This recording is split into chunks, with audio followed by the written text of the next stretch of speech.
Reading with your kids. Hola, ni hao, konnichiwa, assalamu alaikum, shalom, mahaba, moni moli wanji, namaste, jambo, bienvenidos. Hi, my name's Jedley, and this is the Reading with Your Kids podcast. We are coming to you from the beautiful neighborhood of Reedville in the southwest corner of Boston, Massachusetts. We are so delighted and so very honored that you are joining us in our mission to help families grow closer through reading. Please be sure to subscribe to the show on the iHeartRadio app, on Apple Podcasts, Amazon Music, Spotify, Good Pods, Podcast Addict, Stitcher Radio, wherever you find your podcasts. Our guest today is Heather Lyn Davis. She's returning to the show to celebrate her brand new picture book, Jake the Ape Makes a Lot of Mistakes. Before we invite Heather into the studio, we want to let you know that this episode of the Reading with Your Kids podcast is brought to you by The Sound of Words, written by Anita Landell. Anita wrote The Sound of Words to help individuals learn how to use their senses to make sense of reading, spelling, and writing English words. As we've said here on the podcast many, many times, English doesn't always make sense. The Sound of Words empowers the individual as he or she learns to mark the letters and words to find the sound spellings. The book is organized in vowel sound patterns with the vowels in the order they are found in the alphabet. We really think The Sound of Words is going to be a great help to a family with a child who is struggling with reading. Check it out today. See if it's going to make a difference in your child's life. The Sound of Words by Anita Landell. This episode of the Reading with Your Kids podcast is also brought to you by Princess Pumpkin the Pocket Alpaca, written by Michael James and Amber Speiler. Princess Pumpkin the Pocket Alpaca is an inspired and whimsical children's story for kids ages 4 to 7. It contains 29 full-color illustrations that tell the story of a small, rejected, impish, and real-life little alpaca born too small to survive at only 5.5 pounds. She is adopted by humans and raised as a princess where she overcomes illness and rejection for being different. She seeks out friendships and learns that just being herself, independent and brave, is a key to acceptance. You and your kids are going to love Princess Pumpkin, the Pocket Alpaca by Michael James and Amber Speiler. Oh my goodness, we also have a very special announcement. We have a brand new Reading with Your Kids certified great read. Abigail's Dragon by Patrick Matthews is our latest Reading with Your Kids certified great read. We love it. Are you a dragon lover? We definitely are. We love books and series set in magical worlds and filled with mythical creatures. Abigail's Dragon by Patrick Matthews is one middle grade novel you don't want to miss. It's an upbeat fantasy story about friendship, magic, and figuring out how to do the right thing when everyone around you has a different idea of what right is. A great addition to any school library or classroom library or family library. It will spark imaginations. Right from the start, Matthews builds a fantasy world that is filled with struggles and challenges. This is a really exciting story that you and your tweens are going to love. It's a beautiful story about the power of friendship, the kindness of strangers, and the power of truth, and how goodness will always triumph over a grab for power. Abigail's Dragons has all the elements that make a wonderful read for all ages. It's imaginatively creative with enough complexity to challenge young adolescents' thoughts and a plot that propels the story forward. Highly recommended. Congratulations to Patrick Matthews. Abigail's Dragon is our latest Reading with Your Kids certified great read. Join us right now from the great state of Idaho. Our guest is here today to celebrate a brand new book. It's called Jake the Ape Makes a Lot of Mistakes. Please welcome back to the show, Heather Lyn Davis. Hey, Heather, how are you? I'm great. Thank you so much for having me back. I'm excited to have you back on. Not too long ago, Heather was here to celebrate Into Justin's World, a really fascinating look into the life of a child on the autism spectrum. And Heather also shared a lot about her very unique family and all of the beautiful things that's happening in her family. I'm excited to have you tell us all about Jake the Ape Makes a Lot of Mistakes. Well, thank you. I'm excited about this book. I wish that this is a book that I had when my children were younger. I've just in the last couple of years started to learn more about growth mindset, and it's really kind of changed my life and changed the way I interact with my children. And so this book is kind of a child's first look into having a growth mindset. So Jake is this fun ape. He's friendly, he's happy, but he starts off his day and he just makes one mistake after another. He tries buttoning up his shirt and he gets all the buttons wrong, and he goes to put toast on his jam and jam gets all over the table. He can't throw a ball right when he's trying to play with his friends. He gets a question wrong in front of the class, in the middle of the class. He just has one thing after another, and at the end of the day, he's just not such a happy ape anymore. He's feeling really sad, and you kind of go through this with him and you feel for him, but then he talks to his dad, and his dad gives him a big hug and tells him he's glad he made mistakes, because that's how we learn. Mm-hmm. And he helps Jake look back at all of the things that happened in his day, and see what he learned from those things. And so then Jake is able to see them not as bad, embarrassing things to be ashamed of, but as things he can feel proud of, because he learned from each of those things. And then he's excited to make more mistakes tomorrow. Yeah. So yeah.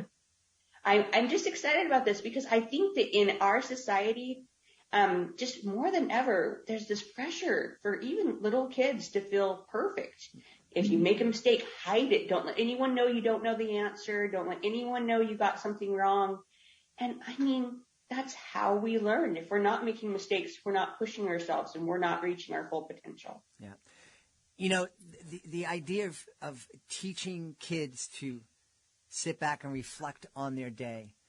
A lot of people, I think, hear that and they might go, oh, it's more of this woo-woo, new agey stuff. And the reality is this whole idea of reflecting on our day and trying to see what we could have learned from everything that happened to us, it's not new age in any way. I mean, it is there's a Jesuit tradition that I learned of that was, it's hundreds of years old, of looking back on your day and reflecting and seeing how God was part of your day and what God was trying to teach you at every moment of your day. And there's, you know, this tradition and other faith traditions and throughout history, and it just makes so much sense.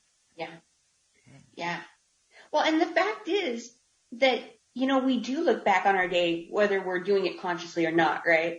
I mean, I can't be the only one who sits there and has this running dialogue of, oh, I can't believe you did that. And they must think you're so dumb because this happened. And, oh, man, I really messed this up. So I feel like it's not a matter of, are we going to look back on our day or not? It's a matter of kind of bossing our brains. And how are we going to look back on our day? Is it going to be a way that makes us feel stuck and insecure and like we can't go forward, or is it going to be a way that's going to make us feel empowered? Yeah. It's such an important lesson. And I think, and again, a younger me might have thought, I mean, you can't teach this stuff to 3-year-olds and 4-year-olds. And actually, the one thing we can teach our kids is, you know, that happened. That thing, that mistake you made, that happened. You can't do anything about that, but you can choose how you're going to look at that and how you're going to grow from that and how you're going to react to it.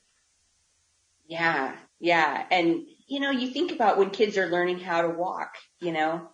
I remember when my first son was learning how to walk, and I was a really neurotic mom. You know, after 8 kids, I'm a lot less neurotic. But, you know, we had hard floors, and I would walk around behind him, and he looked like he was going to fall, I would like stop him from falling. And I actually went to the doctor and said, what can I do? He's going to hurt his head. What can I do? He said, let him fall. Kids need to fall. If they don't learn to fall, they'll never learn how to have stability, how to have balance. You're hurting him by not letting him fall. And I think that there's so much of that we don't realize we're doing. You know, it's okay if our kids have a day that just doesn't feel good, but we can help them to, you know, get back up. And I am not a new agey person. I mean, you know, but I know from raising 8 very, very, very different children that they all at the end of the day have this running, oh, these things happened. And I can help them to have that not make them feel bad about themselves. And, you know, we both, you and I both admitted here that we're not really new agey people. And it's really too bad that meditation and, you know, are considered new agey and have some kind of, thankfully, young people are a lot smarter than I am. And so that stigma is kind of going away. But it still exists for a lot of people. And again, it's just called, you know, there's nothing new under the sun. These are all things that have been part of our cultures. They've had different names, you know, and I am Catholic, and we never really use the word meditation a lot, but we use the word prayer, and there's not that much difference between meditation and prayer. It's a time to chill and reflect and be quiet. Yeah. Yeah. Exactly. Yeah. I think, I love to meditate while I'm, you know, on the treadmill, because I need my body to be busy while I let my mind kind of wander and yeah, it definitely doesn't look the same, I think, as a lot of other people look when they're meditating, but I'm thinking, I'm trying to kind of process things. I'm trying to interact with God. I'm trying to just not have all of these outside things bombard me. And yeah, I know, but you're right. Like, I feel like, okay, I promise I'm not trying to like indoctrinate your children. You know, there's that. I promise I'm not. I just want kids to know, you know, there's nothing wrong with not being perfect. And that's something I struggle with. You know, I'll be 50 next year, and I still, what if people realize that I'm really, really not perfect, you know? Yeah. Wow. You're such a fascinating person, I think, and you're such a giving person. You mentioned a couple of times you're the mom of 8. Yes. But 6 of those kids you chose to bring into your family. You're the mom of 8, and 6 of your children are adopted. Yes. And one of your children has very severe special needs, and it requires constant care. I think learning how to meditate for you must have been so important for you to kind of help you get through those days, and especially those challenging days. Yeah, and this is why I wish I understood this kind of thing like this book back then, because there were so many days that all I could see was, I didn't get this done. And, there's still a pile of laundry and the dishes and, you know, and I wasn't seeing, you know, all of my kids were hugged goodnight. All of my kids know I love them. All my kids are safe. All my kids, you know, I spent time doing fun things with, and, you know, the important things that really matter. But I did learn to, you know, have a little bit of grace with myself and kind of look for what matters the most as time goes by, just because you have to, you know. That's one beautiful thing about a big, crazy family is, I mean, it's that or or end up curled in a ball in a closet. And not that I wasn't sometimes curled in a ball in a closet. I just didn't stay there. Mm-hmm. Mm-hmm. Was there one particular thing that kind of taught you that lesson, or was it just something that you learned over time? I think that it was looking at my family, and I would see my other friends that had 1 or 2 children, and I didn't want my kids to have less than they did. And I wasn't worried about less monetary things or less physical things. I didn't want them to have less of me. Mm-hmm. And so I started really trying to be conscious about how I could have one-on-one time with my kids, what that could look like. And then I had to realize it wasn't going to look the same as other people. You know, it might look like us, you know, being silly while we do dishes together. It might look like them coming with me to go to the grocery store. But that had to be okay. I had to be present. It had to be a good thing. And so I think it just kind of came from just really needing to figure out how I could be what my kids needed and understanding my limitations in doing that. I have a lot of limitations, and that helps me to be more present, I think. Yeah. What a neat lesson to learn, so that we're not perfect. We have all these limitations, and those limitations help us to become better. Yeah. I think when you look at, you know, all the great stories in history, right? It's not this person was big and strong and intelligent and they fought a war without challenges and they won. Like, no one wants to read that story. We all love the story of the person who had limitations and had challenges and made mistakes and ended up being really successful. Mm-hmm. And it's usually not successful in spite of those things. It's those things drove them. And I think that that's what I want for me, and I really want for my children to understand. We don't have to be successful despite our weaknesses. It's really those weaknesses that by working with them and being present with them, they can really push us forward. Mm-hmm. Yeah. So very important. Heather, I know people are going to want to know where they can go to find out more about Jake the Ape Makes a Lot of Mistakes, and also find out more about you and your family. Yeah, so you can go to my website, and it's heathershelpfulstories.com, or we're on Barnes & Noble and Amazon. And Jake the Ape is coming out. It's going to be launched next week. So it'll be launched on June 18th. And then it'll be available on Barnes & Noble, Amazon, all the fun places that you can get great books. Awesome. We've had a wonderful time speaking to the author of Jake the Ape Makes a Lot of Mistakes, a brand new picture book from our guest, Heather Lyn Davis. Hey, Heather, thanks so much for being with us. Thank you so much for having me. Please join us for the next episode of the Reading with Your Kids podcast. Our guest will be Stephen Binch Capon.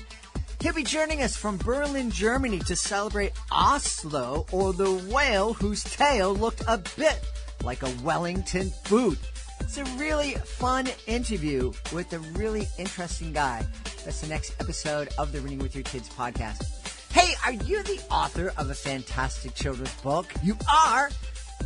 Are you really frustrated that no one told you that once you became an author of a children's book, you actually became the CEO of your children's book business? No, they didn't, did they? And they probably also didn't tell you that once you became the CEO, you were also responsible for marketing and promotion and everything else that goes with running your small business, your children's book business. Well, you know, you don't have to do everything by yourself. We would love to help you celebrate your book and let the world know all about it. There are so many different ways we can help you celebrate your book. You can be a guest here on the Reading with Your Kids podcast. Sit down and have a long-form conversation, telling folks about about your book, telling folks about the inspiration, telling folks about you. It's a great way to build your brand and let people know who you are. You can also submit your book to our Certified Great Read panel. If they believe that your book is worthy of 4 or 5 out of 5 stars, it becomes a Certified Great Read. And that lets families know that your book is worthy to be a part of their family library. You heard me announce earlier that Abigail's Dragon is our latest Certified Great Read by Patrick Matthews. Patrick, in addition to getting the status of being a Certified Great Read, really helped promote his book in a number of really powerful ways. Oh, speaking of promotion, you can take part in our monthly promotion program and have us celebrate your book with commercials here on the podcast, with messages to our 97,000 plus social media followers, display your book on our nationwide network of digital pedestrian billboards, and have your book on display at whatever live events we may be a part of in that particular month. Learn all about this and more by going to readingwithyourkids.com, clicking on the Authors Click Here button at the top of the page, and scrolling on down. I want to thank the folks who made today's show so wonderful. First, we want to start by thanking our guest, Heather Lyn Davis. Please be sure to check out Jake the Ape Makes Lots of Mistakes. Also want to thank our sponsors, The Sound of Words by Anita Landell, and also Princess Pumpkin, the Pocket Alpaca, written by Michael James and Amber Spiler. I want to thank my team, Fatima Khan, Rory Grady, Nicole Bell Castro, Ashley Contreras, Mirabella Q, Rain Penn. I want to thank my beautiful wife for all the support she gives me. Most of all, we all want to thank you. Thank you so much for taking the time to join us today, and as always, thank you so very much for taking the time to make the world a better place by reading with your kids. I'll be looking for you in the next edition of the Reading with Your Kids podcast.